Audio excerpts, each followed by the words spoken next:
pues me avisa para antes de empezar, poder empezar a grabar. También pues mientras permitía que el profesor me dejara ingresar, pues estaba también buscando ingresar con mi otro dispositivo. Entonces regálenme un segundito para poder ingresar con el celular, porque para una vez terminen ustedes y empiece yo la clase, pues necesito el tablero, y la cámara de este celular es mucho mejor que la del computador. Entonces regálenme un segundo, por ahora pues se van preparando los tres muchachos que pues venían con lo que tiene que ver con el eje de levas de un acueducto. 83, 93, 90. Ok.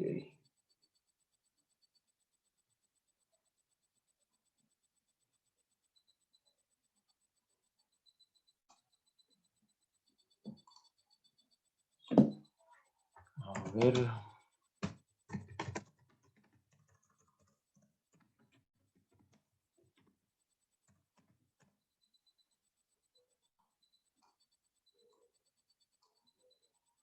En este momento la sala está abierta por lo visto.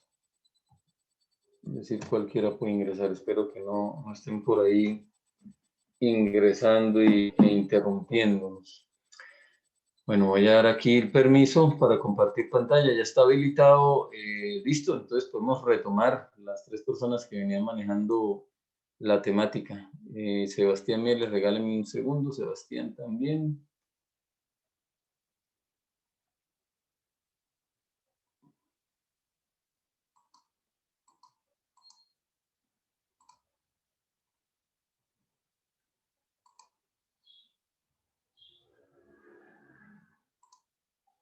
Me confirma Sebastián si ya puede lo que me pidió. Listo, muy bien. Listo. Entonces continuamos con sus compañeros. Brian Cortés, Jorge Hernández, que estaba preciso él casi que finalizando, me imagino, y Camilo Suárez, que es quien no ha hablado aún.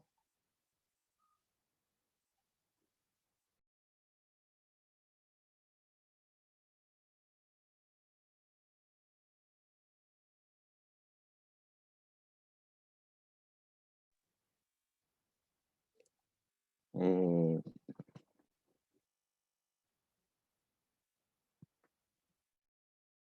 bueno, pues iba en la parte en que en las cargas que se iban a ejercer por la chaveta y los chaveteros, ¿no? Pues como sabemos, la chaveta es la, la, la, la que trae energía del eje a, en este caso, los impulsadores. Entonces, pues una de las cargas es la chaveta sobre una de las caras, ¿no? Aquí en este pues podemos verlas, varias líneas.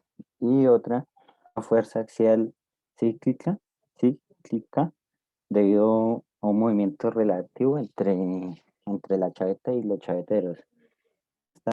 Esta pues no puede considerarse una carga normal, pero cuando es en un estado muy mínimo, ya muy amplia, ya pues no es tan normal, pasaría aquí a cargas anormales.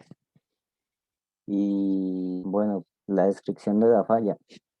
Entonces, pues con lo ya hablado, tenemos un momento flector y fuerzas axiales cíclicas que generan esfuerzos tangenciales y normal, normal axiales.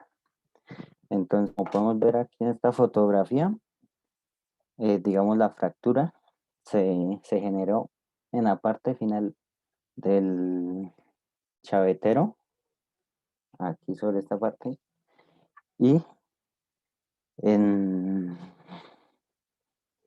en la parte, digamos, donde terminaba el acople, ¿no? El eje pues estaba, digamos, no sé si ven aquí, entonces este era el eje, era el acople, y pues cuando se presenta una carga de una forma normal, pues tiende a hacer esto, y lo rompió acá justamente. Y pues bueno, mi compañero Camilo continuará hablando sobre factografías y Bueno, la fractografía del eje de la bomba vertical, pues al momento de realizar este proceso, el proceso llamado fractografía, donde pues se observó la superficie donde se fracturó el eje, la parte donde se rompió, pues se pudo dar cuenta que era evidente el daño que produjo pues el crecimiento estable que tenía esta grieta, este eje, esta grieta en el eje, a lo que se le conoce, ese término se conoce como fatiga en el eje. Según eso, pues tuvo, digámoslo así, una fractura que se conoce como fractura abrupta final, y que pues debido a esto se puede concluir que en esta parte donde se inició esa grieta, donde se inició esa fractura, no es posible que se haya dado, pues, ya que digamos en la zona donde se encontraba, donde empezó, ya presentaba posteriormente golpes o, sí, como digamos, sí, unos golpes o posteriores a la fractura total de la imagen. Que bueno, que podemos ver en la imagen. En la figura 39.8, que se podemos observar ahí, se puede ver que pues sobre la fractura, sobre la superficie de la fractura del eje, en la zona, digamos, de crecimiento estable del mismo, o también donde se conoce como marcas de playa, se da pues más que todo en la zona de crecimiento inestable, en donde la falla pues casi siempre se dan por fatiga en todos los ejes, en la mayoría de todos los ejes se da por fatiga, o porque se le genera una carga demasiado grande, la cual pues no es capaz de soportar el mismo. También pues se muestran que digámoslo así, en el origen donde sufrió pues la región donde se inició la primera grieta, no se pudo pues observar ni se pudo comprobar el por qué se dio, digamos así, a ciencia cierta. Entonces por esa razón se decidió hacer sobre el mismo eje afectado las pruebas de tintas penetrantes y las pruebas de partículas magnéticas. Pues todo esto con el fin de encontrar, digamos, el posible o los posibles indicios de por qué se generó la grieta en el vértice pues, del chavetero o el eje, ¿sí? Después pues se encontró que en una grieta cercana a la región donde se fracturaba en la cara del chavetero, pues la cual se decidió pues abrirla para ver y analizarla bien. O sea, pues para estudiar si se estaba propagando por fatiga, pues, y en caso de llegar a ser así, pues poder localizar en dónde se originó exactamente. Y cuando lo abrieron, cuando se dio la tarea de abrir la grieta, se encontró pues que esta sí efectivamente se estaba propagando por fatiga, porque el origen no estaba en el vértice del chavetero, sino que se encontraba en la cara posterior, no, digamos en la parte exterior del eje, en la cara del super exterior del eje, sí. En la figura 39.9, pues al analizar ahí, es que aquí no creo que se ve la imagen, sí, mentiras, así, ahí, en la figura 39.9 podemos ver que en la imagen, aquí en esta parte, es que no sé cómo señalarlo,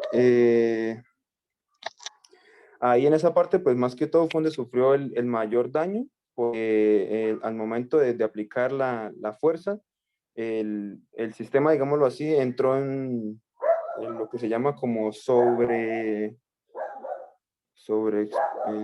bueno, digámoslo así, como decir, sufrió un trabajo más grande al que está, digámoslo así, diseñado. Entonces, pues, tuvieron que, digámoslo, analizar la parte del chavetero, que en donde se encontró que presentaba el daño, pues, lo más superficial, y pues que todo, digámoslo, se podía ver desde la parte alta, pues lo cual explica que en la grieta, digamos, de la grieta de la región, eh, donde, digámoslo así, no sé cómo explicarlo, donde se presentaba el daño principal, que fue en la parte exterior del eje. En la figura 3910, si mi compañero puede pasar a la siguiente diapositiva, se puede mostrar que, digamos, en esa imagen, cerca a la fractura total vista desde la cara del chavetero antes de que se abriera para observarla, se puede observar que está el fenómeno conocido o la falla conocida como el fretting o corrosión fretting, que es una forma de, digámosle, de desgaste que presentan dos piezas al momento de estar conectadas o en contacto bajo una carga o un peso, y que las dos piezas están experimentando un desplazamiento alternativo, que tienen como que empiezan a ceder entre sus materiales. Y esto hace que sea pues, altamente probable que la pieza haya presentado movimiento relativo, en, ¿cómo lo explico? Digamos, en el sistema donde están conectadas todas las partes digamos, de la bomba, ¿sí?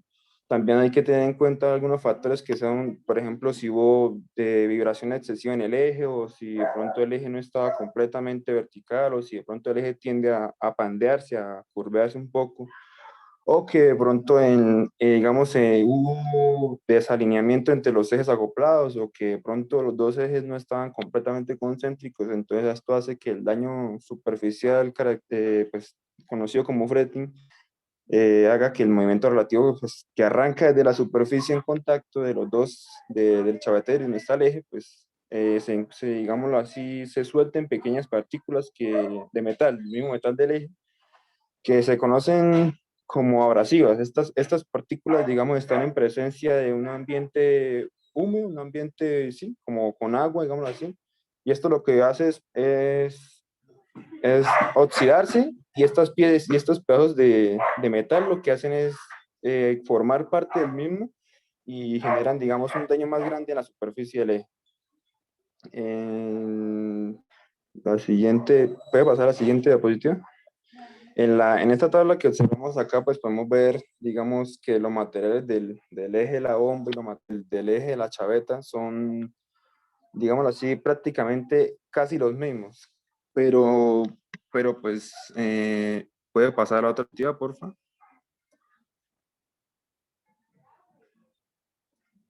No, a la anterior. Bueno, dejémosla. Bueno, sí, dejémosla ahí. No, es que no encuentro. No, la que dice en donde está lo de los resultados. Bueno, dejémosla ahí en esa tabla. Bueno, pues en los resultados de los ensayos de espectroscopia, de dureza y de metalografía, del fin de estos, digámoslo así, estos estudios es conocer el acero del cual estaba fabricado el eje que sufrió el fallo. Pues se realizó una pequeña prueba de espectroscopía, la cual pues mostró que la composición química que podemos observar en la tabla, de esta composición química que tenía, era alta en cromo, y que tenía cantidad, digamos, una alta cantidad relativa de carbono, pues que lo acompaña en su proceso, digamos así, de fundición. Y se puede deducir que el eje estaba fabricado de un acero inoxidable martensítico. Los aceros martensíticos, para entrar, digamos, un poco en detalle de eso, como su nombre lo dice, pues son aceros inoxidables, altamente desaliados de cromo y de otros elementos. Son relativamente de buena resistencia, son muy resistentes a a la corrosión o al óxido conocido más común. Y estos aceros poseen gran regada mecánica, soportan grandes cargas, soportan mucho trabajo excesivo. También esto presentan, digámoslo, propiedades magnéticas, y, digamos, el momento, digamos, de su proceso de fundición, son materiales que se endurecen muy rápidamente. Para seguir en lo que estaba explicando, para corroborar lo anterior, se realizaron pues varias mediciones de dureza a este material, obteniéndose pues un valor promedio en donde se vio que pues casi el 100% era martensita, y para determinar el contenido de las inclusiones, creo que sí, pues había una gran cantidad de poros dentro del eje. Es que no sé si aquí se alcance a ver esta imagen. ¿Puedes verla, Brian? Anterior. La anterior. Sí, ahí en la figura 3912 que podemos observar ahí, eso se conoce como poros. Eso se llaman, pues sí, se conocen como, digámoslo así, poros. Que lo único que hacen, digamos así, esos pores actúan como nucleadores de grietas, que, digámoslo así, su función principal en ese estado ahí, después de un, digámoslo, de un daño, es disminuir la resistencia a la corrosión, ya que pues dentro de esos pequeños poros almacenan una cantidad de agua, muy, muy mínima, pero la almacenan. Y pues podemos, digamos, ver alrededor de esa discontinuidad que podemos observar en la imagen. Sobre la chaveta, pues del eje también se realizó el análisis de la composición química y espectroscopia y metalográfica, y pues encontró que donde se trataba digamos, de añadir, era también una pieza o sea, donde falló el eje, mejor dicho, el material que estaba hecho era un acero al carbón en estado recocido.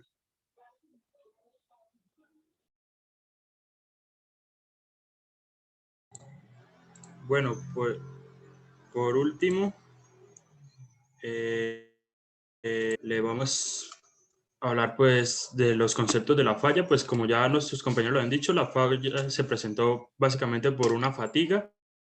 El origen de la grieta de la fatiga se encontró en el chavetero. Este presentó un fenómeno, como ya lo dijo su compañero Camilo, denominado fretting, que es generalmente una fatiga que va acompañada de corrosión. Esto se presentó porque hubo unas situaciones como vibración excesiva del eje. El eje de la bomba no estaba totalmente vertical, no estaba totalmente alineado. Y el hecho de colocar en contacto un acero inoxidable con uno de carbono, el del eje y el del chavetero, contribuyeron a que hubiera corrosión. Posteriormente, pues se hicieron unas recomendaciones a raíz de pues, la fatiga. Una de esas recomendaciones era principalmente pues, verificar que el eje estuviera totalmente vertical, verificar que la alineación de los ejes y de las acoplaciones estuvieran acopladas, y además frente al mantenimiento, lubricar los acoples y chaveteros para disminuir los efectos de la corrosión, verificar que los empaques se minimicen la filtración del agua y no utilizar como materiales chaveteros aceros de carbono, sino más bien utilizar como materiales de acero inoxidables. Esto básicamente fueron las recomendaciones que se dieron para evitar la fatiga del eje, porque como lo habíamos mencionado al principio, pues esto fue básicamente por un mantenimiento, mal mantenimiento, por decirlo así. Pues, profe, esa es la exposición. Tenemos un pequeño video donde se explica más o menos lo de la bomba. Pues no sé cómo estaremos de tiempo, si no, pues lo pasamos de una vez, profe.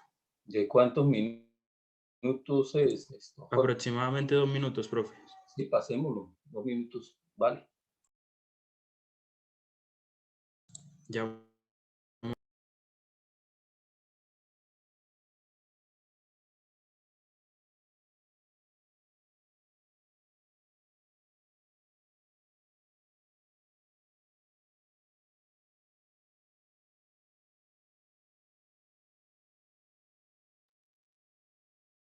Eje vertical es aquella en que su motor está en un nivel superior. Esto le permite que la bomba trabaje rodeada por agua, mientras el motor esté en la superficie por encima en un eje alargado, como vemos en la imagen. Sin embargo, estas bombas se utilizan en perforaciones donde se extraen aguas subterráneas. Dada la profundidad de la extrusión, no es posible el uso de bombas horizontales. Por ello, las bombas verticales se dividen según el tipo de transmisión. Estas pueden ser cardónicas, las cuales poseen un solo eje que sube a la superficie y de ahí recibe la energía mecánica y de rotación. Esta proviene de una energía eléctrica o de explosión. O las bombas sumergibles. Esta bomba está acoplada directamente con un motor sumergible que se transmite la rotación por debajo a través de un eje corto. Veamos las bombas cardónicas. Tomando de ejemplo una bomba vertical de turbina, podemos ver que las bombas cardónicas están diseñadas para un bombeo con líquidos ligeramente contaminados o limpios. La sección hidráulica está en el líquido motor a bombear, con el motor montado en seco en la parte superior del pozo, o la cántara de descarga. Esta se produce a través de la columna o en su tubo de descarga, donde estará el eje de la bomba, con cojinetes deslizantes lubricados por el líquido que se ha bombeado. Es decir, el agua pasa a través del colador, es impulsada por la bomba y sube por las tuberías de la columna.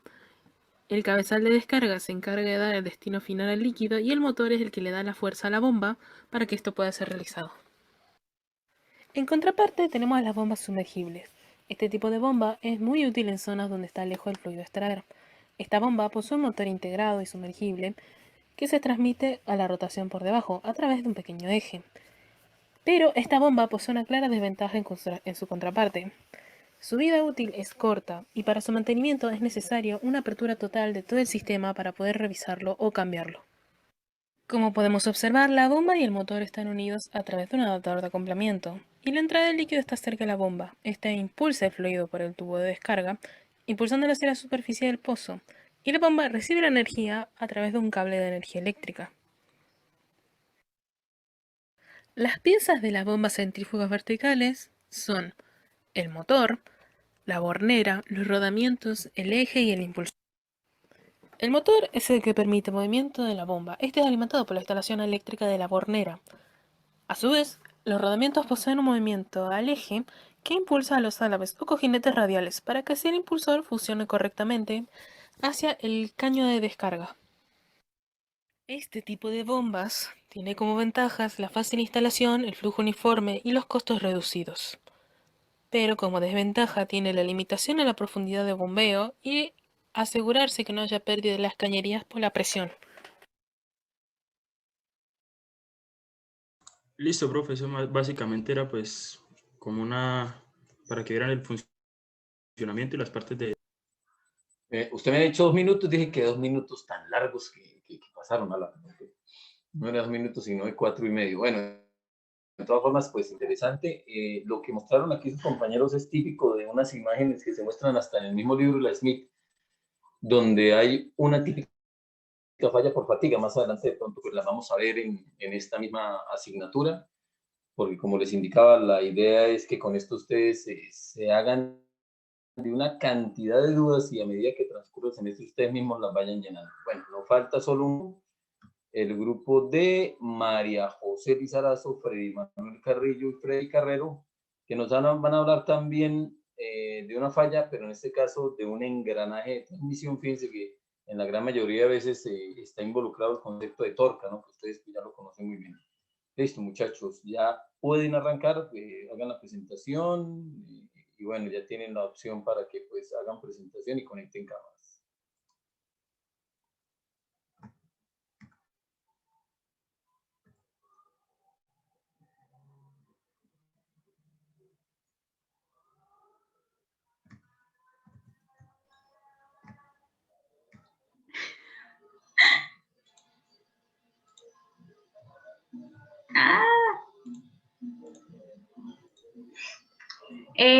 ¿Ya?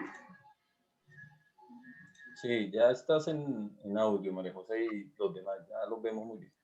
Listo. Bueno, primero que todo, buenas tardes, compañeros y profesor. El tema que nosotros escogimos es análisis de la falla de un engranaje de transmisión. Los integrantes de este grupo son Kevin Manuel Carrillo, Freddy Orlando Carrero y quien les habla, María José Lizarazo. Una introducción a nuestro caso es que está basado en que habían unos carros pesados y se les realizó un cambio de motor y de engranajes, y a la hora pues de sacar los engranajes se dieron cuenta de que algunos tenían unas fatigas y por tal razón pues empezaron a fallar alrededor de los 6 meses. Entonces, para dar contexto, voy a empezar a decir pues qué es un engranaje. Y bueno, un engranaje pues sirve para transmitir movimiento circular mediante el contacto de ruedas dentadas y pues transmite una potencia mecánica de un componente a otro. Algunos tipos de engranajes son el cónico helicoidal hipoide, helicoidales de eje paralelos, cilíndricos rectos, helicoidal de ejes cruzados, cónico de dientes rectos, engranajes cilíndricos doble rectos o el de cremallera. Algunos tipos de fallas en un engranaje puede ser por pérdida de diente total o parcial, pérdida de geometría del diente, agrietamiento, factor de riesgo o un factor de riesgo por un engrane irregular. Cuando se presenta una pérdida de diente total o parcial, puede ser por una fractura dúctil, es cuando se presenta un cizallado del diente acompañado de una deformación plástica. Cuando se presenta una fractura frágil, es una apariencia de gránulos y aquí pues no presenta una deformación plástica. Y cuando se presenta la fatiga, es una fractura progresiva que se va propagando durante el trabajo del engranaje. Cuando se presenta una pérdida de geometría del diente, puede ser por desgaste, por corrosión, por deformación alta o baja o por una fatiga superficial. Cuando se presenta el desgaste puede ser abrasivo o adhesivo. El abrasivo es cuando la superficie de los dientes del engranaje se mecanizan y se pulen en servicio. Un desgaste adhesivo es cuando entre dos engranajes se transfieren metal y debido a esto entran en un contacto directo, lo cual hace que se rompa la capa del lubricante que ellos tienen. En corrosión es un deterioro en la superficie por una acción química que se presenta. Se presentan picaduras en el engranaje. Una deformación plástica puede ser una indentación que provoca que algún material extraño, ya sea una piedrita o una parte de un metal, provoca que quede entre los dos dientes y esto hace que vaya destruyendo el perfil del diente. Y en aplastamiento afilado o rebaba es la deformación de dientes que lleva formas triangulares y esto hace que genere una viruta. En la deformación plástica baja es arrugamiento o acanalado. En el arrugamiento se presentan como unas escamas perpendiculares a la dirección del deslizamiento del engranaje.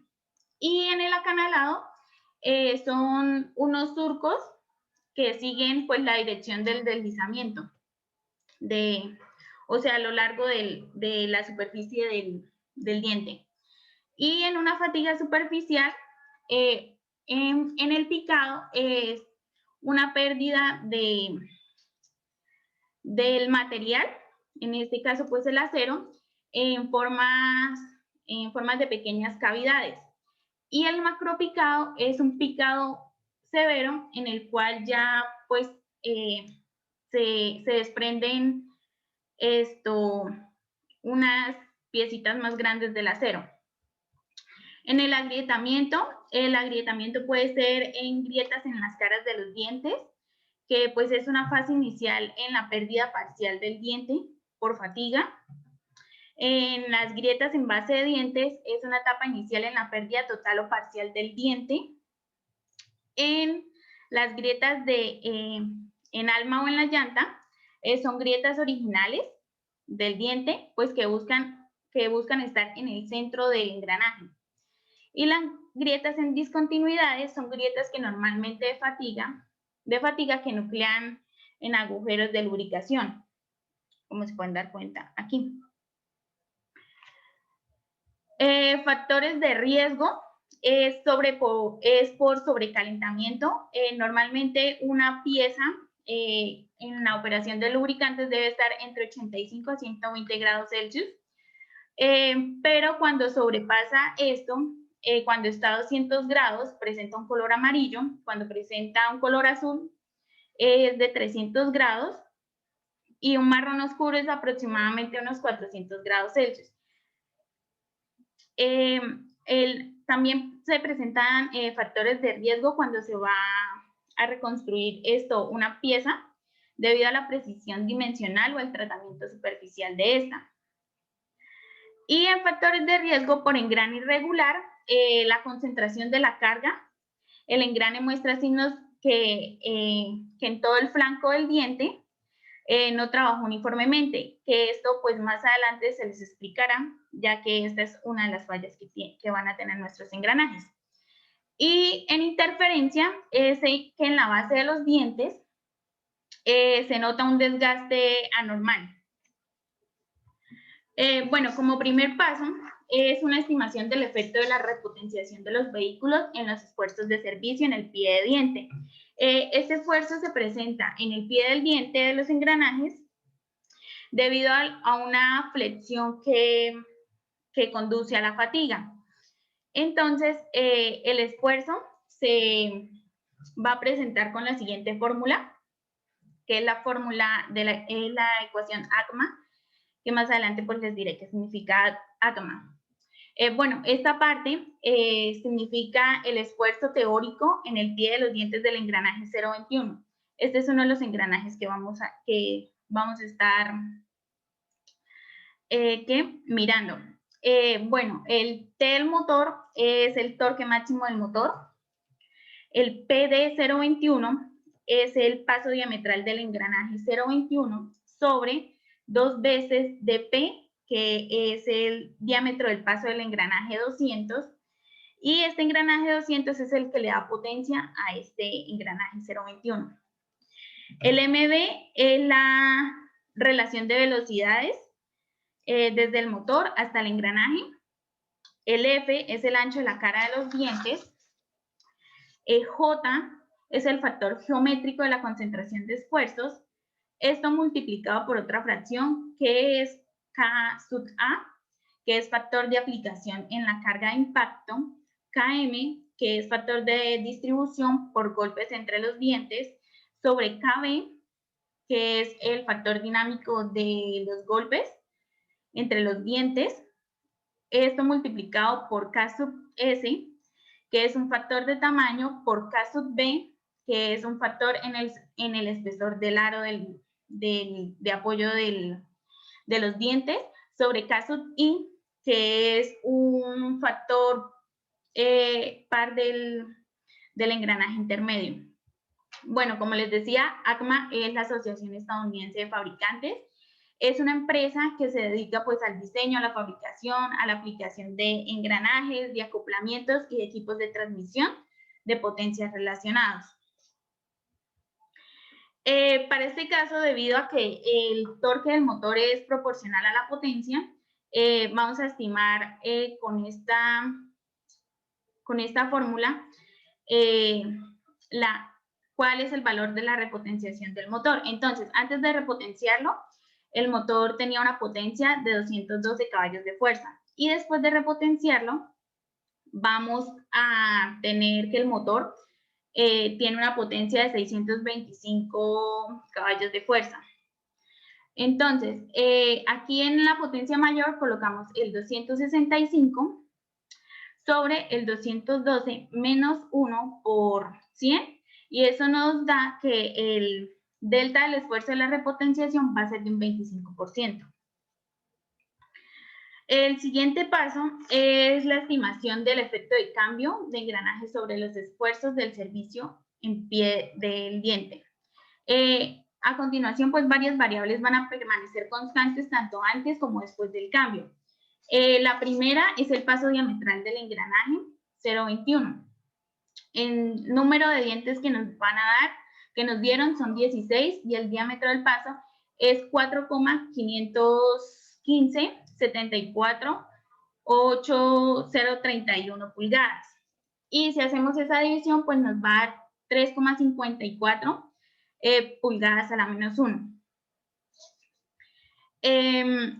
Otros valores que van a seguir iguales, tanto antes como después, va a ser el paso diametral del engranaje 021, el diámetro del engranaje 200, la relación de las velocidades desde el motor hasta el engranaje 200, el ancho de la cara de los dientes, el factor de aplicación de la carga por impacto, el factor de tamaño, el factor de espesor del aro de apoyo de los dientes y el factor por engranaje loco. Bueno, para hacer la comparación de calidades, vamos a hacer el factor geométrico y concentración de esfuerzos. El factor geométrico antes era de 0,46 y después quedó de 0,4. Aquí pues se pueden dar cuenta de cómo es el engranaje original y un engranaje nacional. La diferencia en calidad ACMA pues se puede notar en la manufactura del engranaje.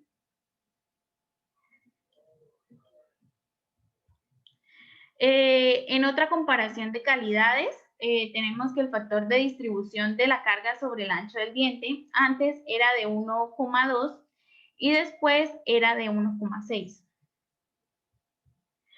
Y aquí pueden notar que, bueno, más adelante les voy a decir en sí qué es un flanco, los flancos en los dientes del engranaje, pero aquí no se pueden pues notar muy bien, pero pues indica que la carga está pues a lo ancho del diente.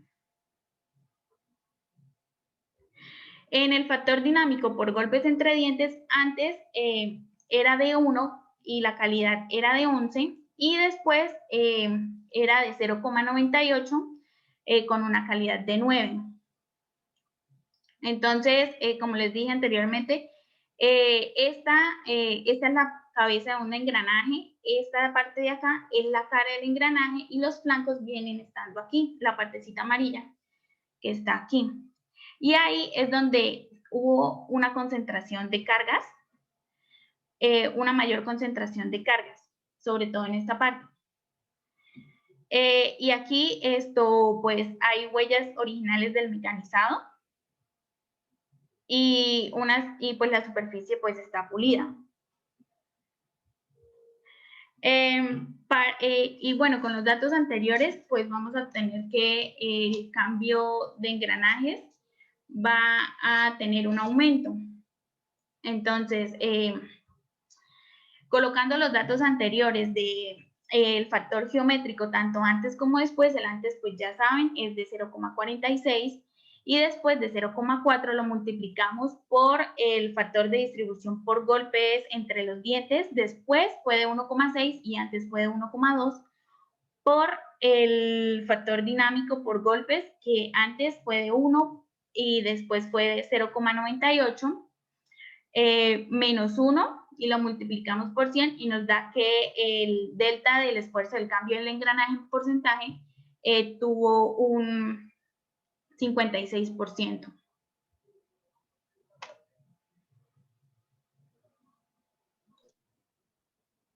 Bueno, para nuestro análisis químico. Este análisis químico nos sirve para determinar los materiales con el cual está constituido nuestro engranaje. Entonces, los resultados de los análisis químicos hechos sobre los núcleos de los engranajes mostraron que ambos están constituidos por ICSI 8620. Este es un acero de triple aleación constituido por níquel, cromo y molibdeno, el cual tiene la propiedad de endurecer al acero dándole mejor templeabilidad. Es decir, la capacidad de endurecimiento. Otro análisis realizado mostró que... Un momento.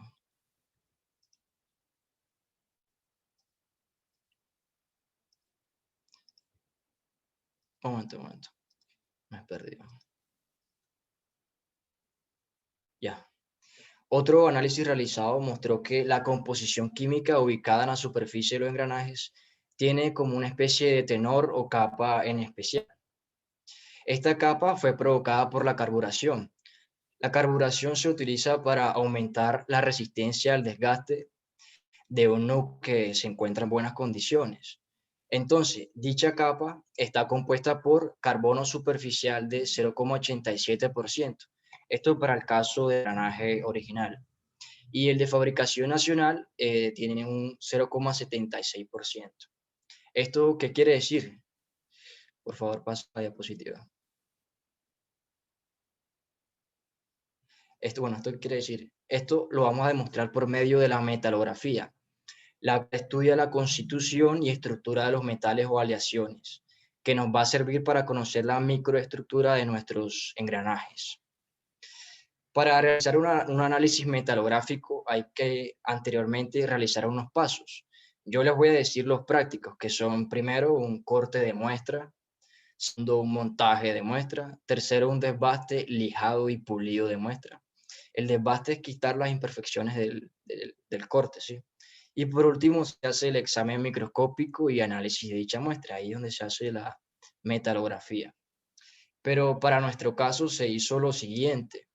Se cortó cada uno de los engranajes de ensayo una sección transversal de cada uno en cada uno de sus dientes, claro. Y fue sobre esas secciones que se realizó el procedimiento metalográfico, encontrándose que el espesor de la capa del engranaje original es de 1,5 milímetros, mientras que para el engranaje nacional es de 0,61 milímetros. Otro detalle bastante significativo es que ahí vemos que encontró la presencia de grietas en ambos engranajes, claro. Y para el engranaje original, estas grietas estaban iniciadas en la base del diente, mientras que para el engranaje nacional estaba en la parte media de la capa carburada. Pasa a la diapositiva.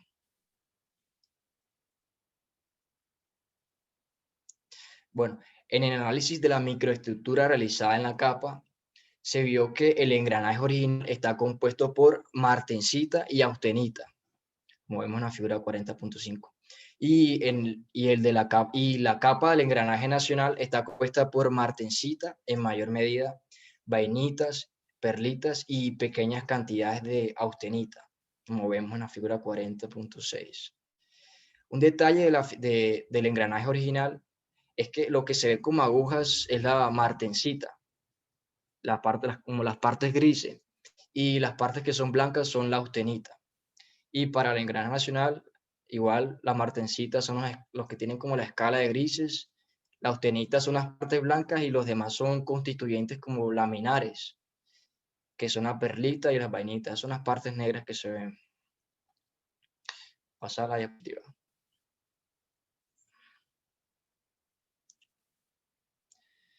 Bueno, ahora la microestructura del núcleo del diente del engranaje original está compuesta por martensita de bajo carbono, como se ve en la figura 40.7. Y en el núcleo del diente del engranaje nacional lo está compuesta por martensita, pero de bajo carbono, y en mayor medida, mientras que también contiene una cantidad de ferrita, como se ve en la figura 40.8. Y bueno, al observar esta figura se hace evidente que tanto la capa carburada como el núcleo del engranaje original tiene un tamaño de grano mayor, mientras que el caso del engranaje nacional tiene un tamaño de grano mucho, mucho menor. Y esto se rige bajo la norma ASTM, que es la Sociedad Americana para Pruebas y Materiales, que dicta que el núcleo del diente del engranaje original posee un tamaño de grano 5, mientras que el nacional posee un tamaño de grano 7, pero para el núcleo. Y pasa a la diapositiva. Y bueno, al detallar las grietas de la cara del engranaje nacional, se nota que una de ellas es paralela a la superficie y se encuentra por debajo de la capa carburada. Esta capa carburada se hace más evidente en la imagen de la derecha. Ahí vemos que la línea paralela que está ahí está casi pegadito a donde termina la capa del engranaje. Y las otras son perpendiculares a la cara del contacto, como se ve en la figura 40.9.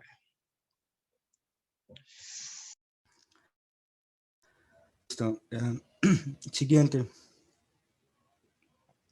Bueno, ahora yo lo que voy a hacer es explicar los perfiles de microdureza.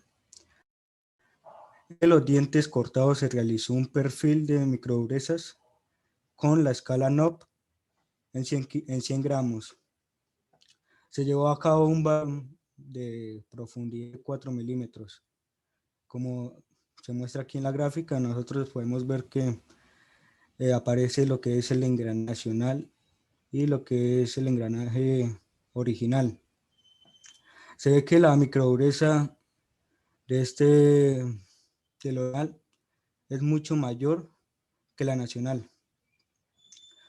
En las pruebas que se realizaron se vio que la macrodureza, la que está en la superficie, son similares en ambos, entre 60 y 61 RC. Sí.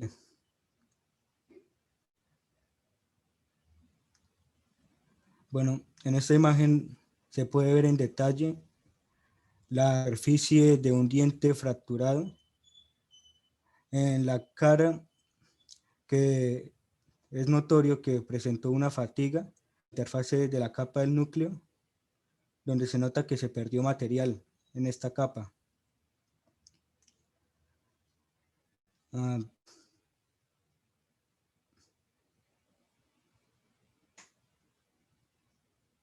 Bueno, ahora voy a hablar de las fractografías en los dientes del engranaje nacional. Bueno, Espérame un momento que en un los momento dientes, me trabó el computador.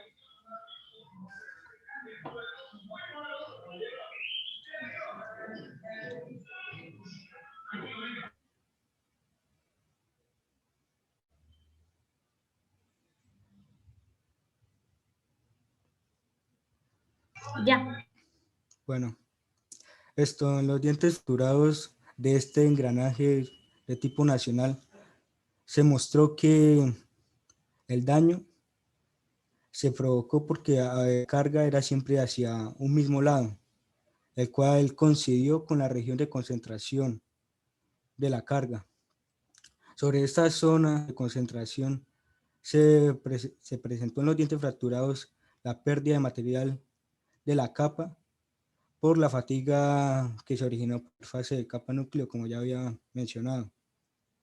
También cabe añadir que sobre los dientes fracturados en los flancos opuestos, zona de la pérdida de capa, se hace evidente que también se perdió material por el proceso de fatiga, pero no solo en la capa, sino que también buena parte del núcleo del diente alcanzó a afectarse. Por ejemplo, en esta figura podemos ver en detalle lo que son los dientes del engranaje nacional y muestran que hay como un tipo de proporción de grietas, que estas están por debajo de la capa carburada, que es esa que está acá encima, en la que se perdió material. Y también podemos ver que hay un origen de estas grietas, que es probablemente la capa del flanco opuesto, o más bien la zona media del flanco del diente. Esta propagación de grietas fue provocada por esfuerzos de flexión y también por esfuerzos que están en dirección al pie del diente, que precisamente es el flanco opuesto, la pérdida de la capa. Siguiente.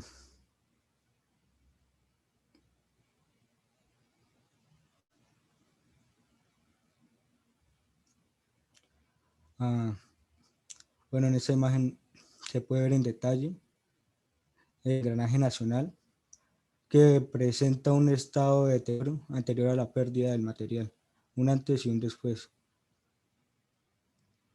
Bueno, a partir de los datos que suministró la empresa que hizo lo que fue la repotenciación y el cambio de engranajes, decir que en lo que presenta la fractura de los dientes se muestra claramente que el origen de la se ubicó por debajo de la capa carburada a una altura media del flanco del diente, que es ahí donde estaban las grietas. También estos estudios indicaron que la falla de estos dientes no se produjo por los esfuerzos superficiales de contacto ni por los esfuerzos en el pie de diente. Es decir, que esa falla no corresponde a casos típicos como el picado ni la pérdida de dientes de la raíz, como ya había mencionado anteriormente mi compañera, sino que la fuente principal de la falla estuvo en una espesa capa carburada y una dureza del núcleo insuficientes por parte del diente del engranaje de fabricación nacional, es decir, la calidad de este no fue suficiente.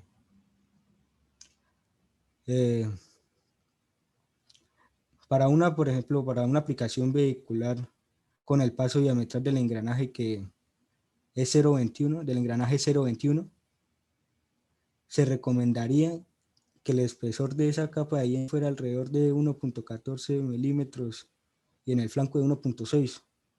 Eso porque se ha recomendado en los manuales de diseño de engranajes.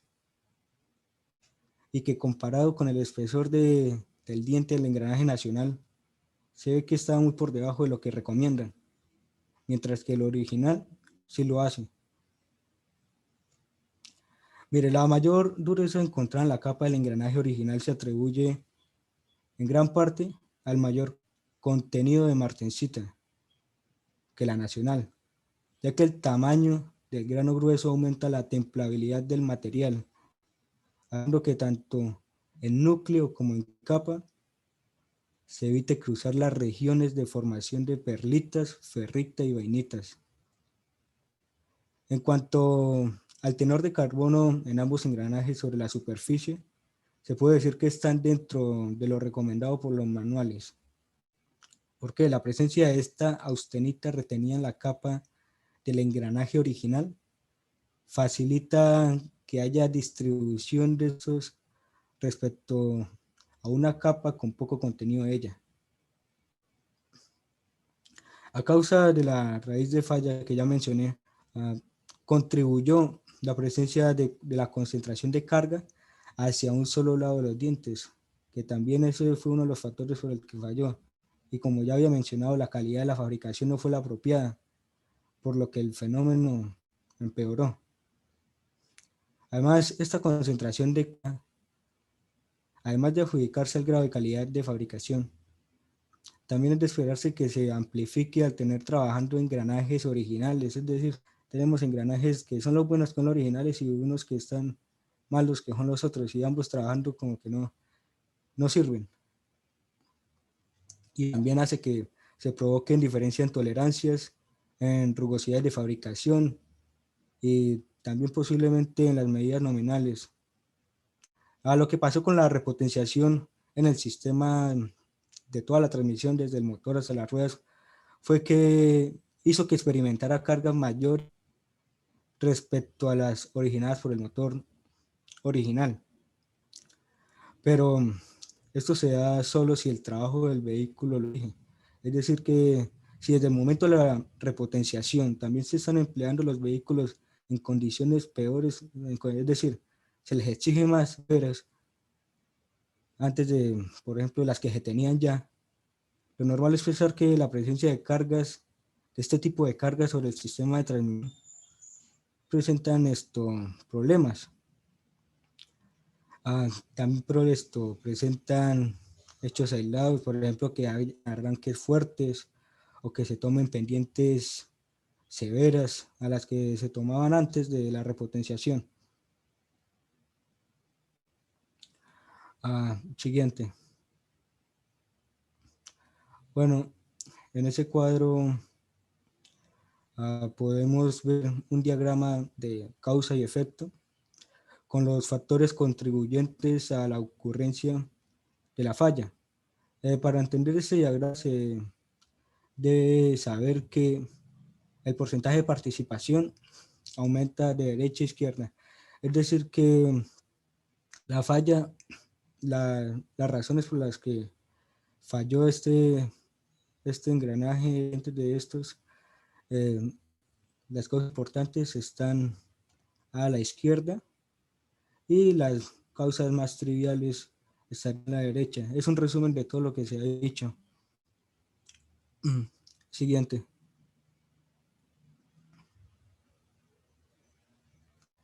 Bueno, ahora veo las recomendaciones.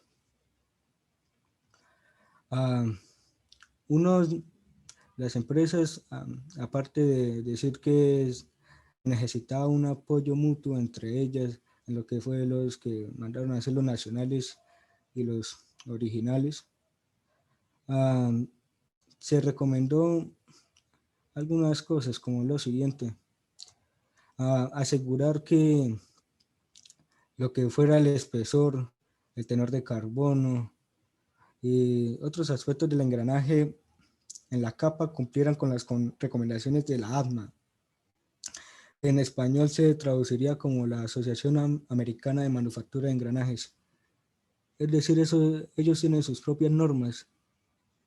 Hacer que también que ambos engranajes tengan la misma calidad, porque ya como había mencionado estos hacen que haya muchas diferencias, que provoquen problemas, que ambas tengan calidades similares y recomendadas además por la AMA. Bueno, en caso de que se realicen cambios de engranajes, es mejor cambiarlos todos, no unos y después otros, sino que todos tengan la misma calidad y no hayan después problemas por tolerancias o rugosidades. También hay que hacerse un estudio más profundo y cuidadoso sobre el efecto de la repotenciación en lo que es el tema de transmisión de los vehículos. Y bueno, en los vehículos que ya se encuentran repotenciados, deben contrastar dimensiones y las tolerancias de los engranajes originales y los nacionales. Y para finalizar, cabe añadir que si se quiere hacer un análisis de falla más completo, es mejor analizar todos los engranajes que fallaron para determinar así el estudio de este informe que sí cumplió, para ver si es un caso en popular aislado o representa una tendencia general de la falla por parte de esos tipos de engranajes. Gracias.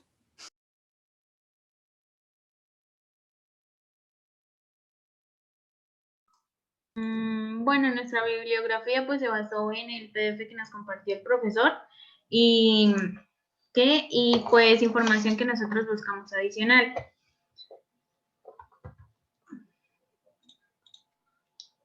Profe, tenemos un video de 1 minuto y medio más o menos, ¿lo podemos mostrar?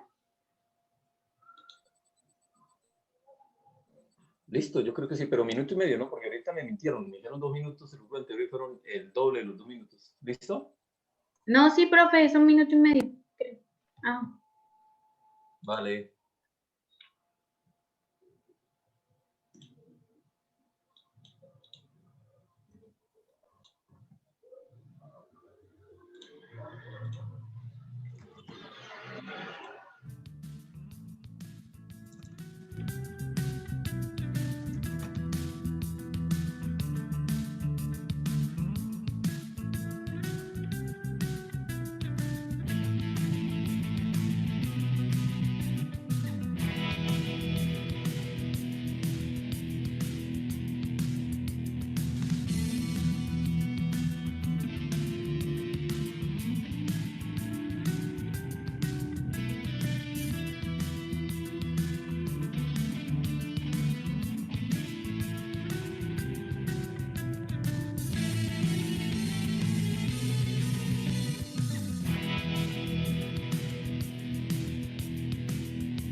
Bueno, el video que le presentamos anteriormente es algo similar al caso de nosotros por el tema de las fallas.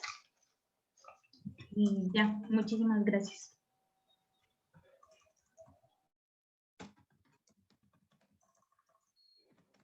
Listo, muchachos. Muy bien. Bueno, mirando los 7 casos, de esos 7 casos, 4 casos tienen que ver con movimientos en forma de es decir, movimientos rotacionales, engranajes, ejes, cigüeñales, árboles de leva, bueno, etcétera, etcétera. Lo que de pronto se sale la típica estadística es lo que pasó en Pescadero, en el puente, que pues hay malos diseños, problemas por falta de mantenimiento, sobrecargas, etcétera, que pues ayudan a que pues la vida útil de una de estas estructuras o armaduras se reduzca de una manera pues muy notoria. Todo lo que comentaron, pues me imagino que tendrán muchas dudas o muchas preguntas que espero que a medida que vayamos tocando los temas, pues ustedes mismos los vayan llenando, ¿no? Esos vacíos. En la parte evaluativa, yo no voy a fijarme tanto en la parte de los temas que se van a ver durante el semestre, porque se asume que durante el semestre es que se van a aprender y que ustedes pues van a llenar los vacíos que deja esta actividad inicial de sustentación. Pero sí es importante la proactividad, y me refiero no solo a la proactividad individual, sino grupal. Bueno, ¿y a qué me refiero con proactividad? Que desde el semestre pasado se lo vivo comentando, y que con los ingenieros o estudiantes de ingeniería mecánica es con quienes pues más y por varias razones a los que más trato de dejarles esa, digámoslo así, herencia, ¿no? Y es el dar un poco más de lo que se pide. Eso en el fondo es proactividad, y muchos, o mejor, algunas de las actividades que hoy realizaron y en la semana anterior de sustentación, pues se marca muy bien esa proactividad. Algunos pues realizaron lo mínimo, es decir, cumplieron, pero hasta ahí. ¿Y qué es lo importante acá? Y de aquí en adelante, como ingenieros WIS, que al fin y al cabo pues es tener digamos, un rótulo en nuestra frente de egresar de una universidad que pues tiene un renombre no solo nacional, sino internacional. Entonces, cuando hablan ustedes de martencita, perlita, carburado, bueno, hay algunas cosas que sí se vieron el semestre pasado, y pues lo que más tengo en la retina es la última sustentación, donde hablaban de una capa carburada, que es lo mismo que una capa cementada. Y lo vimos en el capítulo 4, donde se mostraba cómo mediante hornos donde hay un ambiente de dióxido de carbono, lo que se busca es que dentro de los elementos o partes, en este caso pues engranajes, ingrese por los intersticios de la pieza, en este caso el acero, carbono. Y mostraban ahí la diferencia entre lo nacional y lo que pues a escala internacional maneja ACMA, que es una sociedad muy importante, una asociación muy importante a escala mundial, porque pues casi que a nivel global se basan en lo que pues ellos generan como normativas. Y cómo hay una diferencia macro entre la capa de ese engranaje, que es de 1 y algo milímetros de cementado, y la del nacional, que es de 0.60 y algo, si más no recuerdo, que comentaba por ahí uno de ustedes. Y creo que era, déjenme busco aquí, Freddy Carrero, si más no me equivoco, o era María José, donde pues nos mostraron ahí unas imágenes del grosor dejado pues por esa capa de cimentado, y entre más gruesa pues más dura la superficie y más difícil que se deje deformar plásticamente. Además de eso, porque aquí fue una cantidad de problemáticas que confluyeron para pues que se dieran las fallas de estos engranajes, es la mezcla de engranajes nacionales y obviamente originales que son externos o de países del extranjero, que a veces fallan por dimensionamientos o por sensibilidades, es decir, ese grado de espacio que se debe dejar, que es necesario obviamente para que pueda entonces darse un movimiento, pero que no debe superar un valor para que no haya un grado de libertad o unos grados de libertad extras en el movimiento, y esto genere sobrecargas, y las sobrecargas, si el material es extremadamente duro, pues lleven a una falla. Ahí hay fallas tipo frágil, pero también involucran la parte de la fatiga. Bueno, es muchas cosas que comentar. Algunas cosas, pues se asume ustedes ya deben manejarlas, por ejemplo, el cuento del cementado. Ahora, la diferencia en costos es tremenda. Tener un engranaje dentro de un horno para cementación y que genere una capa de 1.2 milímetros y que la capa haya 1.2, 1.5, no recuerdo bien, y que la capa aquí a escala nacional sea de 0.64, pues estamos hablando de mucho más del doble de tiempo que se mantuvo el engranaje original dentro de un horno, y eso es mucho más tiempo de consumo energético, mucho más costos.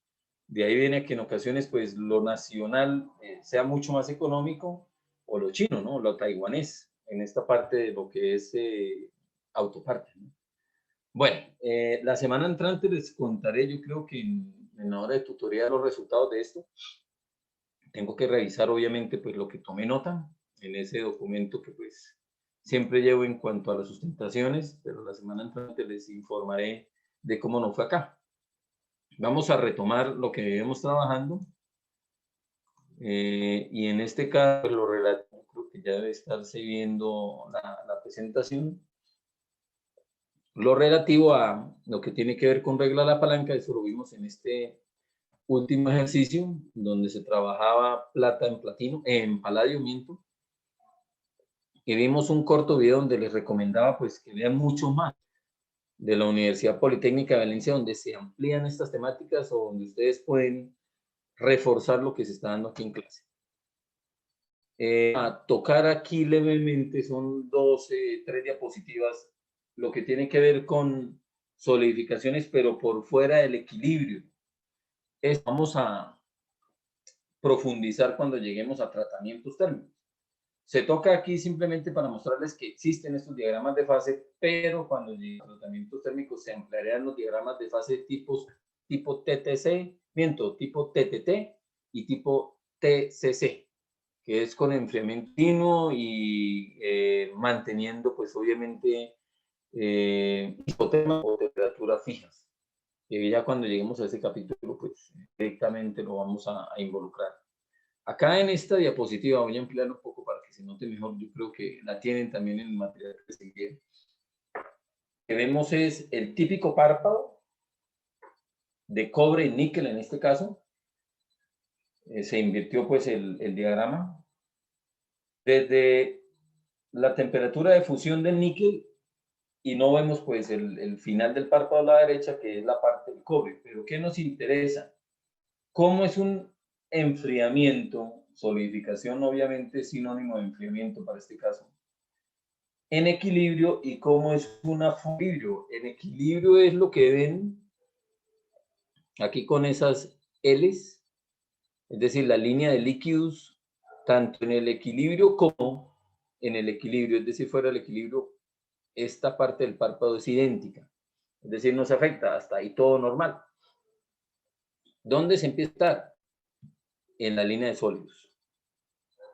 Entonces, para este primer valor, bueno, lo típico, ¿no? La temperatura inicial es una temperatura, está muy por encima de la temperatura en la cual empieza a darse la solidificación, es decir, a formarse en embriones y núcleos. Una vez llegamos aquí al L1, tanto equilibrio como fuera del mismo, pues hasta ahí no hay problema, ¿cierto? Empiezan a formarse en embriones y núcleos, y ellos, pues, en el fondo, haciendo un enfriado rápido, eso es fuera del equilibrio, ¿no? Un enfriamiento brusco, rápido, intempestivo, que fuera del enfriamiento lento a la atmósfera, es en el equilibrio. Entonces, en esa primera parte, cuando empiezan a formarse en embriones, igual en el equilibrio o fuera del equilibrio. No olvidar, no. Equilibrio, sinónimo de enfriamiento lento. Fuera del equilibrio, un enfriamiento repentino, brusco, rápido. Que eso en términos de tratamiento térmico se le llama un templado. Pues también vayamos tocando esa terminología del capítulo 3.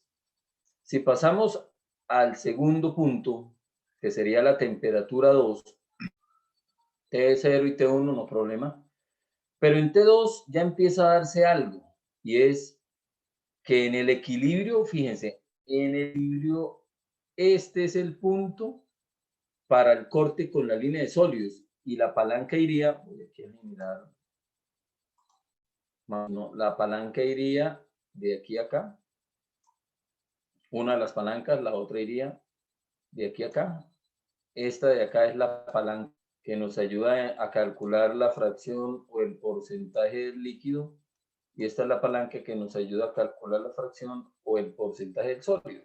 Eso en el equilibrio, pero fuera del equilibrio miren que hay una diferencia. Fuera del equilibrio es esta otra línea que está un poco más oscura y que se trabaja con apóstrofes, este alfa prima que hay acá. Entonces, en el equilibrio me generaría hasta alfa 2, pero fuera del equilibrio sería hasta alfa. Entonces, si hacemos aquí un trazado de unas líneas, vamos a ver cómo me sale.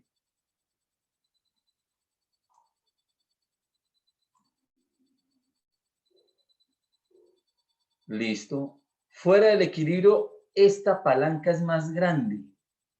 Y recuerden que para calcular lo que es lo del sólido, ella es igual al resto de la palanca. Pero el cociente, recuerden que es la palanca sobre toda la palanca, ¿cierto? Sobre toda la relación entre lo líquido y lo sólido, pues por obvias razones va a darse un leve aumento de la cantidad de sólido. Y en particular, ojo, es un leve aumento en la cantidad de sólido, pero en particular se va a dar un aumento en la cantidad de cobre que se está precipitando en ese alfa 2'. No se debería de precipitar tanto, se empieza a precipitar mucho más de lo que aparece de cobre en el sólido. De pronto ahí no es muy notorio, pero si pasamos a T3, ya empieza a notar una diferencia más notoria. Si pasamos a T4, es mucho más esa diferencia.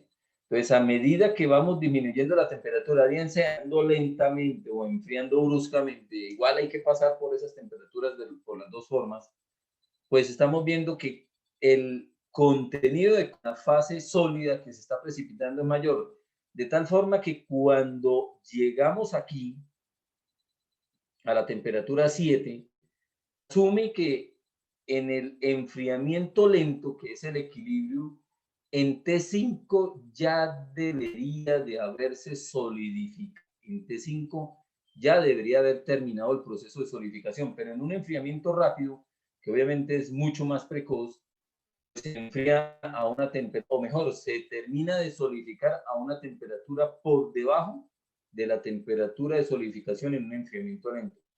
¿Qué es lo que está ocurriendo? Si está quitando mucho más cobre al principio, al final va a haber menos cobre. Y esto es un crecimiento. Entonces voy a hacer aquí un mamarracho. Inicialmente es un embrión y un núcleo. Pero alrededor de él van formándose capas.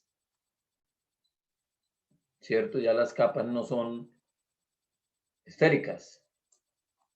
Ya empiezan a tener un formato irregular y por eso le llaman cristales, se les llaman granos. Entonces, en las primeras capas hay mucho más cobre. En las últimas, el cobre es por debajo de lo que se espera.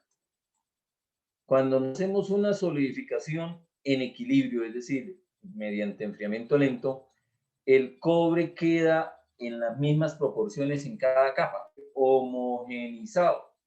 Pero aquí queda heterogéneo, es decir, mucho más cobre en el núcleo y menos cobre en la parte superficial.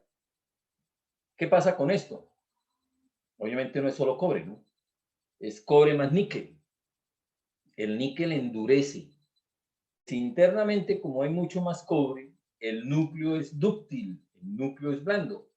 Pero externamente, que va a haber menos cobre y por ende más níquel. Recuerden que no es que aparezca ni desaparezca, no. Se precipitó más rápido inicialmente, entonces lo poco que queda sí se va a precipitar, pero en menos proporción. La gran mayoría se precipitó en las primeras capas. Superficialmente va a haber menos cobre, va a haber mucho más níquel. La hace dura. Entonces vamos a tener una superficie más dura de este elemento que es no ferroso, ¿no? Esto es una aleación no ferrosa, e internamente más blanda. Cuando lo buscaba, para este caso era que tuviera tanto interna como externamente la misma dureza, pero acá nos está dando así. Pues ese es un error en el método de fabricación, en el proceso de fabricación, que si se comete ahí la manera de reversarlo y arreglarlo, como mediante un recocido. Entonces voy a adelantar aquí un poco.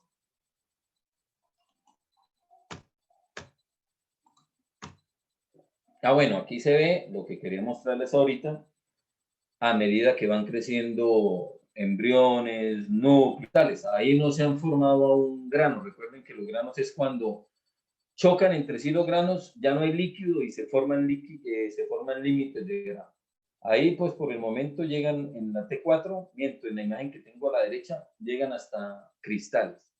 Pero si se dan cuenta, inicialmente el alfa ahí es el mismo tanto en un enfriamiento rápido como en un enfriamiento brusco, pero a medida que se va formando capa sobre capa hay mucho más cobre inicialmente y al final el cobre es bueno, entonces al final no hay una estructura homogénea y por eso pues hay la necesidad de esto.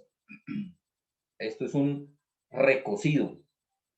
También lleguemos al capítulo 3, se hablará de revenido, normalizado, recocido, templado.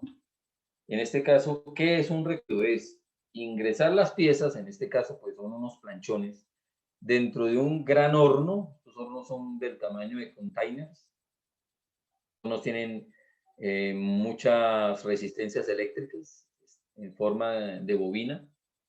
¿Para qué? Para que la temperatura, pues obviamente sea alta internamente. Se eleva la temperatura muy por debajo del punto de fusión. Entonces, si me devuelvo, si es muy por debajo del punto de fusión, tiene que ser muy por debajo de T7. Y obviamente no estamos hablando de temperatura ambiente, ¿no? Estaríamos hablando de alrededor de unos 500, 600 grados Celsius. Recuerden que el cobre funde más o menos a 1085. Entonces, a unos 500, 600 grados Celsius, ese horno está funcionando. ¿Qué es lo que ocurre? El cobre que se encuentra por acá. Vamos a volver a hacer garabatos.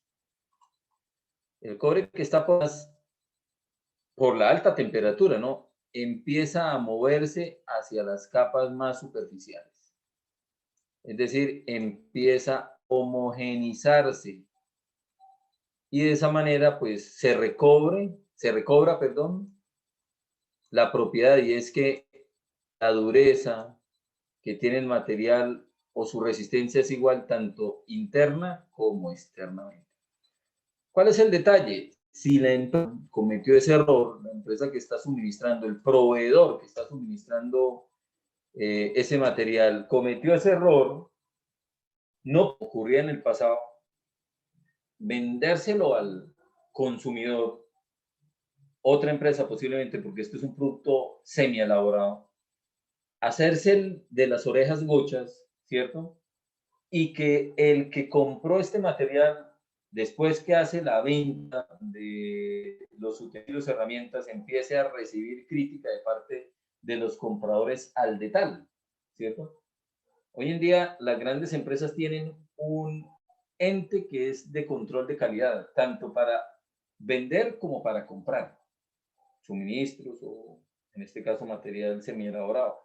Entonces, la empresa que está generando esto, pues tiene que su ente de control de calidad advertirlo, realizar el proceso de corrección, que es exclusivo, que es un costo más, pero ese costo no se lo puede sumar a los costos de venta, porque el comprador no tuvo la culpa. Entonces, es posible, pues, no vaya a tener ni siquiera ganancia, pero al menos que no vaya a perder el cliente. Bueno, eso en cuanto a cuando enfriamos de una manera fuera del equilibrio. No olvidar que fuera del equilibrio es un enfriamiento rápido.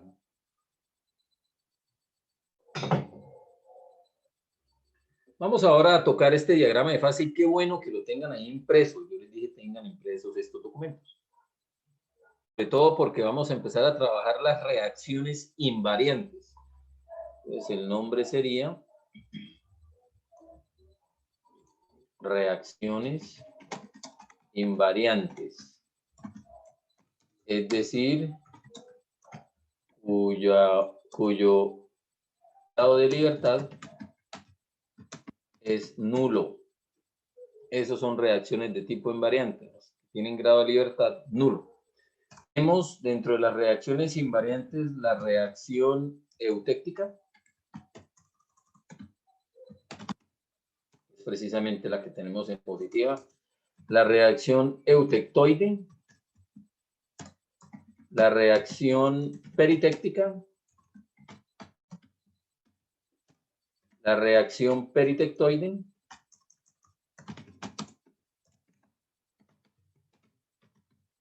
Y finalmente la reacción monotéctica.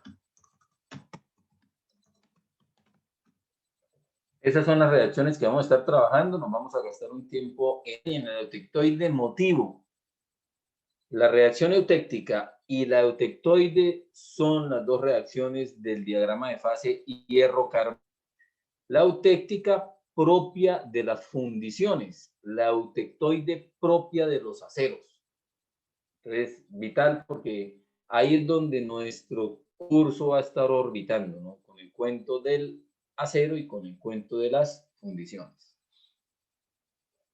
Bueno, eso en cuanto a los tipos de reacciones. Entonces, primera o 1.5 si están guiándose aquí por la nomenclatura que estoy llevando. Entonces, primero, diagrama de fase eutéctico que tiene que ver con la reacción eutéctica. El diagrama de fase eutéctico que tiene que ver con la fase eutéctica o la reacción eutéctica. Hablemos de ella, ¿no? Reacción eutéctica. Viene del griego, ¿no? Del griego eutectos.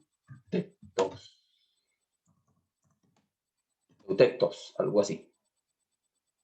¿Y qué significa eutectos? Funde o se fusiona fácilmente. Funde o se fusiona fácilmente, es decir, que el punto de fusión es bajo. Ya hoy en día se le llama aleación, cuyo punto de fusión es más bajo que el de los elementos constituyentes.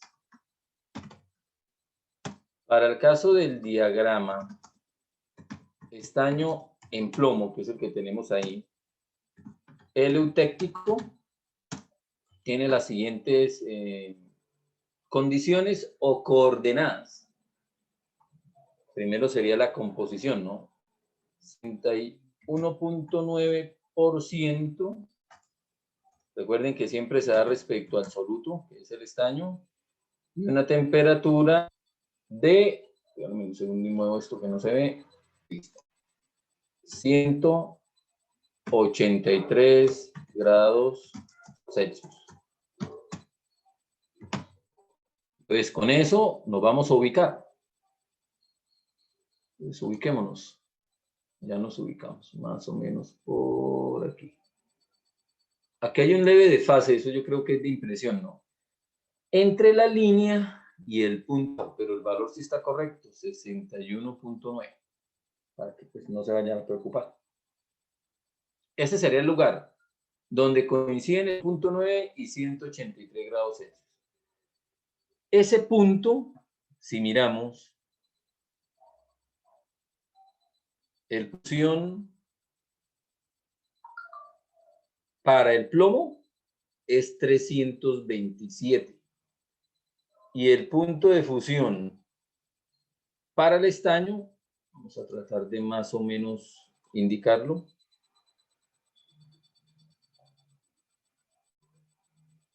Cercano a los 250 grados Celsius. Entonces, alguien que me colabore para no estar yo aquí moviéndome de la imagen, en su computador, en su PC, pregúntele al Google, punto de fusión del estaño, como para tener aquí un valor mucho más preciso.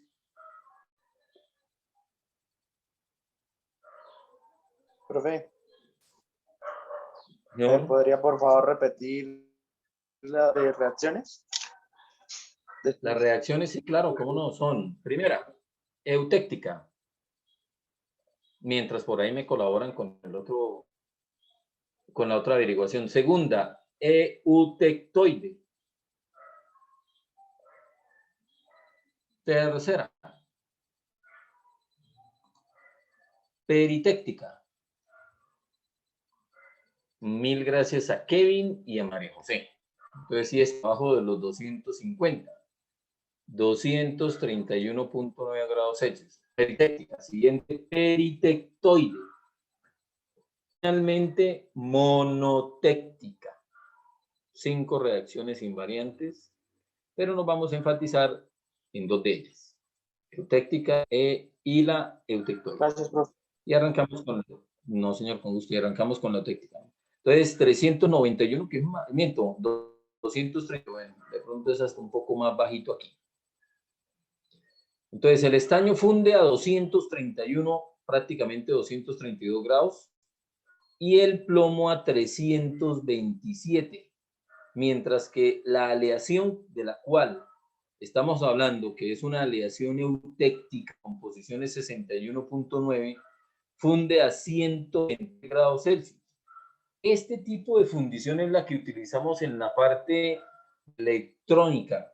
Allá cuando el que le gusta la electrónica tiene su kit, tiene su cautín, tienen ese alambre que le llaman terno, y ese alambre tiene esta composición, y por eso con el calor de la punta del cautín funde fácilmente y podemos ir adhiriendo dentro de un círculo integrado o dentro de una protoboard, ir adhiriendo entonces resistencias, condensadores, baterías, chips, etcétera, e ir armando entonces un dispositivo electrónico. Esa es la aleación que se utiliza y pues precisamente por su extremadamente bajo punto de fusión. Fíjense que está muy por debajo de 327 y muy por debajo de 231.9.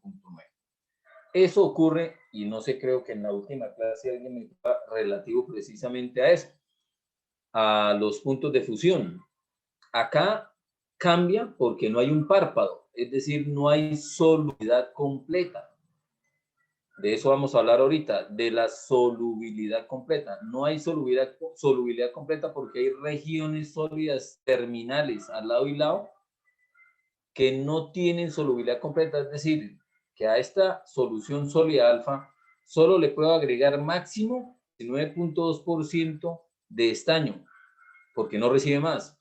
O esta región terminal beta, lo que máximo le puedo agregar es 2% de plomo a esa solución beta porque no acepta más. Y a esas condiciones de temperatura, ¿no? 183 grados, que ahorita pues vamos a hablar un poquito más sobre eso.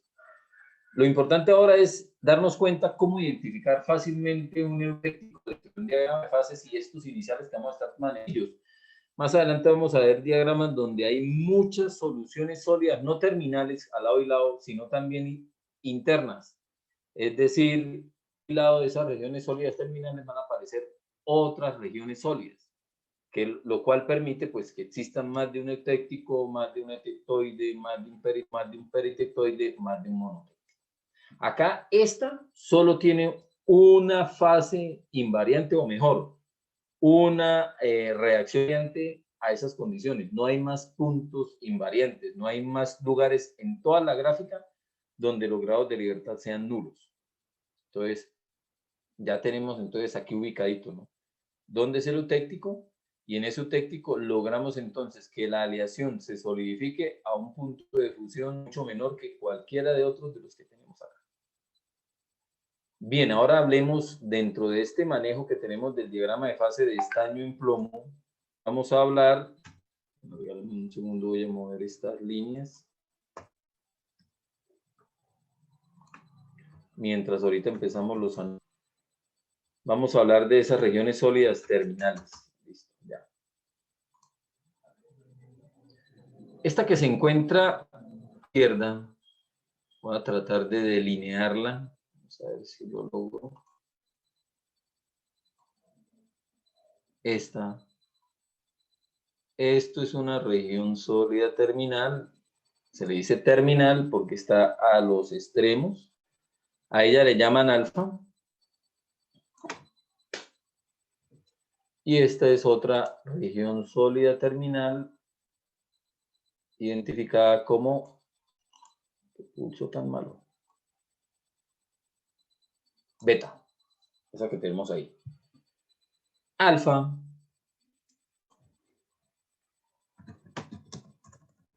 es rica en plomo y beta rica en estaño. Pero ojo, no es únicamente plomo lo que tiene alfa. Alfa tiene plomo y estaño, pero el mayor porcentaje es de plomo. Y beta tiene tanto estaño como plomo, pero en mayor porcentaje el estaño. Y eso recuerden porque siempre se hace la lectura teniendo en cuenta el soluto. Entonces, si me ubico acá, estoy hablando de solo plomo y 0 de soluto. A medida que me voy moviendo acá, ya aquí tendría entonces una aleación de 10% de estaño y 90 de plomo. Ya aquí sería de 20 de estaño, 80 de plomo y así sucesivamente. Cuando llego acá, 100% de estaño. Entonces, cuando me ubico acá, un poquito antes del 100, porque el 99, 98, 97 de estaño y el resto es plomo. De ahí viene entonces llamémoslo, datación a partir de la gráfica de que beta es mucho más rico en estaño y de que alfa es mucho más rica en plomo, para que lo tengan en cuenta. Entonces, estas dos regiones, tanto alfa como beta, son regiones sólidas terminales o restringidas. Este término restringido es debido a la insolubilidad, o mejor, baja solubilidad de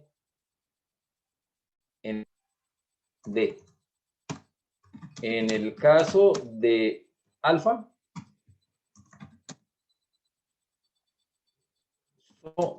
acepta hasta 19.2% de estaño a 183 grados Celsius.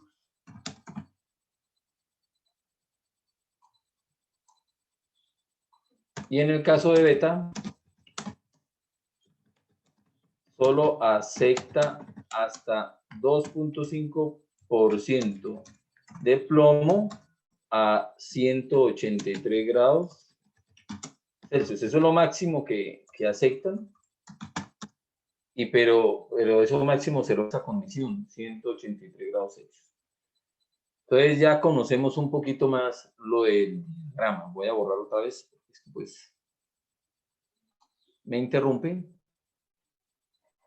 Todo lo que voy a señalar ahora es la línea de líquidos. Todo esto es la línea de líquidos. ¿Qué significa? Que de acá para arriba todo es líquido. Y cambiamos color. Y esta es la línea de luz, donde la gran mayoría de la gráfica, la línea de sólidos, es una isoterma que se encuentra a 183. Ella es la de sólidos porque todo lo que hay debajo es sólido. Tenemos, sólido, en este caso, dos fases sólidas, es decir, es una región sólida, pero bifásica, mientras que acá arriba líquido, pero es una sola fase, monofásica. Entonces aquí tenemos un sólido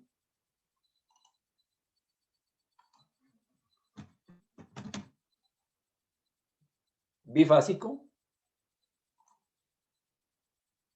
Acá tenemos un sólido, ¿también? Alfa es un sólido, pero es una sola fase. Entonces, monofásico. Y aquí tenemos otro sólido que también.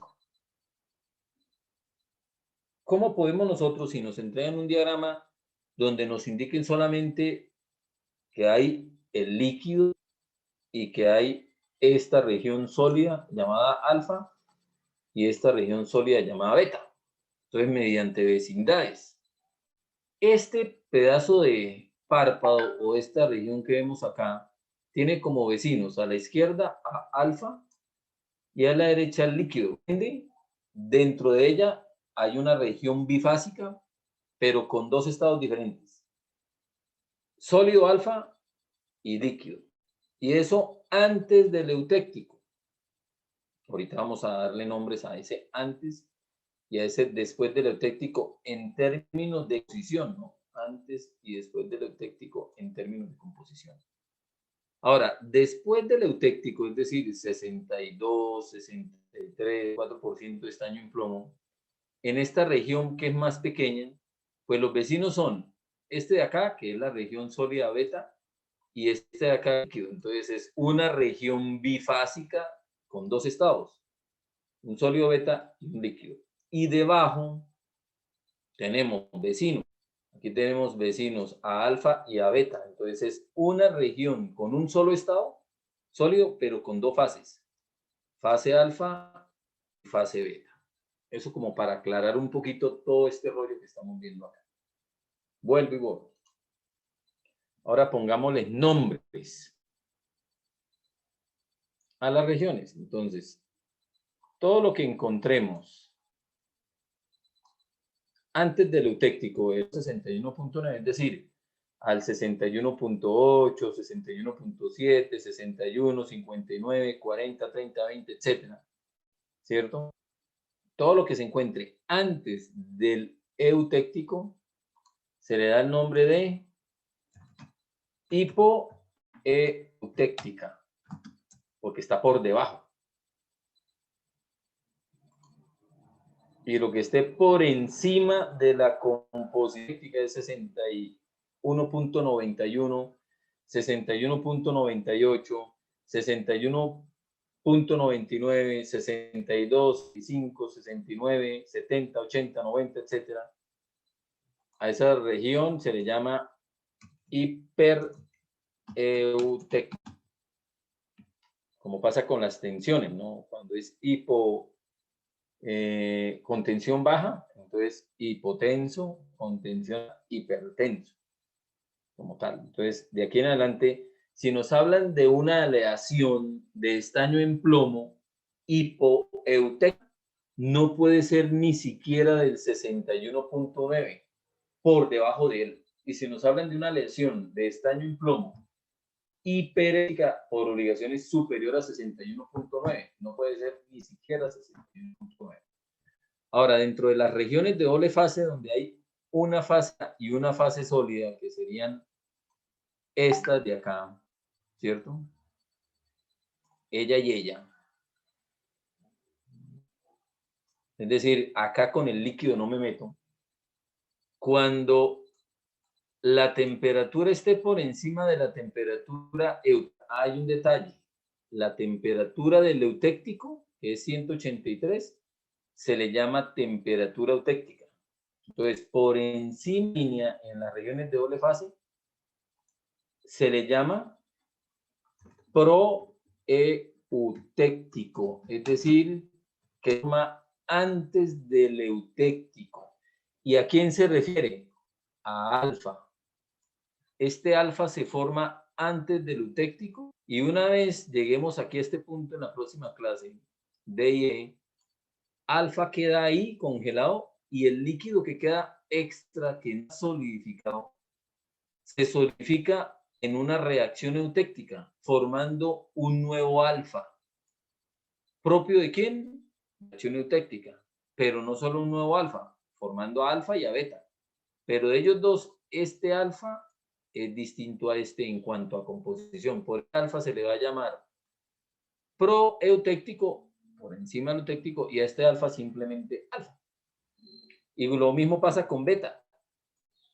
Por encima de la temperatura eutéctica en esta región de doble fase, este beta se va a llamar beta proeutéctico y este beta que se formó acá, eutéctico, es simplemente beta. ¿Por qué? Porque para los hipereutécticos y para los hipoeutécticos se van a formar entonces inicialmente sólido proeutéctico alfa y luego alfa más beta que está rodeando al proeutéctico alfa. Y pasa lo mismo con la hipereutéctica. Primero se forma beta y después de beta el líquido que aún no se ha solidificado se convierte en una región de doble fase o un sólido de dos fases que es alfa más beta que va a rodear, que eso es lo que estamos viendo aquí, que va a rodear al sólido beta, proeutéctico. Entonces aquí lo trabajan con esta aleación que es de tipo hipo. Esto primero que se formó acá, ¿cierto? Esto que hay acá son cristales. ¿Cristales de quién? De un proeutéctico alfa. El líquido queda permanente, pero en el eutéctico este líquido se va a convertir en esto que vemos aquí, que son láminas. Una lámina de eutéctico beta y una lámina de eutéctico alfa. eso tiene un comportamiento muy importante a nivel ingenieril. Entonces va a quedar un núcleo con protéctico alfa rodeado de láminas, es como un sándwich, ¿no? Láminas, una de alfa, una de beta, una de alfa, una de beta. Eso le da unas características mecánicas muy importantes a nuestra aleación, bien sea hipereutectica. Si es hipo, pues va a ser mucho más rica en alfa. Si es hiper, va a ser mucho más rica en, también eso pues lo vamos a tener muy en cuenta. Bien, casi que me pasa lo del profe Patiño. El tiempo pasa muy rápido. Ya bueno, nos faltan 10 minuticos, entonces importante, bueno, que se compartan esta información que están grabando algunos de ustedes.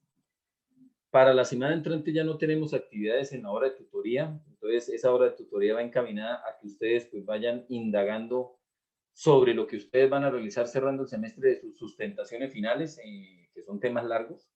Entonces, la tutoría puede estar encaminada a eso, puede estar encaminada también a preguntar sobre esto que estamos hablando, reacción eutectica, eutectoide, peritéctica, lo que se vaya dando a medida que vayamos creciendo.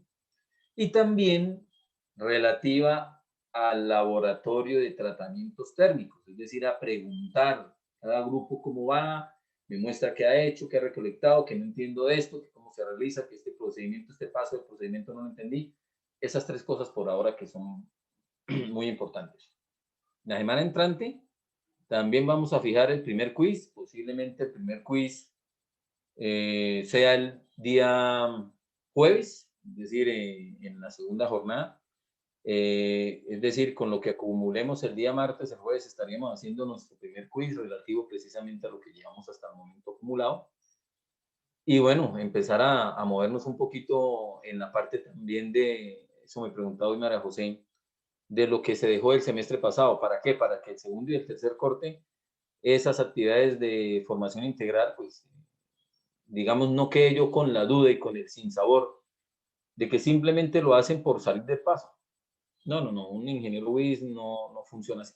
Entonces, por favor, quedo pendiente de eso. Ya con María José hablamos de unos tiempos para que la semana entrante me muestren esa información que recolectaron. Puede ser que sea en una sesión de Zoom rápida o durante la misma teoría. Ahí miramos comenzando pues la próxima semana. Listo, muchachos, los dejo por ahí hoy. Que tengan un resto de día excelente. Cuídense mucho, muchas bendiciones. No olviden que si nos cuidamos nosotros, también cuidamos a nuestras familias. Gracias, profe. Gracias, profe.